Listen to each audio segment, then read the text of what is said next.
कारण चीनमध्ये पसरलेल्या कोरोनासारख्याच नव्या व्हायरसनं भारताचं टेन्शन आता वाढलंय। मोठी बातमी या क्षणाची आपण पाहतोय, कारण हा नवा HMPV व्हायरस लहान मुलांसाठी, वृद्धांसाठी अतिशय अतिशय अतिशय धोकादायक आहे।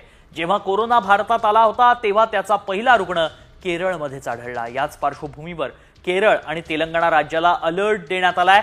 रोजगारासाठी केरळचे लोक विविध देशांमध्ये विखुरलेले आहेत आणि त्यामुळे केरळच्या नागरिकांना विशेष खबरदारी घेण्याच्या सूचना देण्यात आल्या आहेत। ज्येष्ठ नागरिक, आजारी लोक तर गर्भवती महिलांना मास्क लावण्याच्या सूचना देण्यात आल्या आहेत।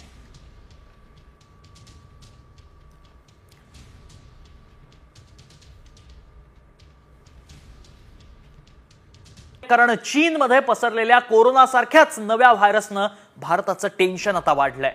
मोठी बातमी या क्षणाची आपण पाहतोय, कारण हा नवा HMPV व्हायरस लहान मुलांसाठी, वृद्धांसाठी अतिशय अतिशय अतिशय धोकादायक आहे। जेव्हा कोरोना भारतात आला होता तेव्हा त्याचा पहिला रुग्ण केरळमध्येच आढळला। याच पार्श्वभूमीवर केरळ आणि तेलंगणा राज्याला अलर्ट देण्यात आलाय। रोजगारासाठी केरळचे लोक विविध देशांमध्ये विखुरलेले आहेत आणि त्यामुळे केरळच्या नागरिकांना विशेष खबरदारी घेण्याच्या सूचना देण्यात आल्या आहेत। ज्येष्ठ नागरिक, आजारी लोक तर गर्भवती महिलांना मास्क लावण्याच्या सूचना देण्यात आल्या आहेत।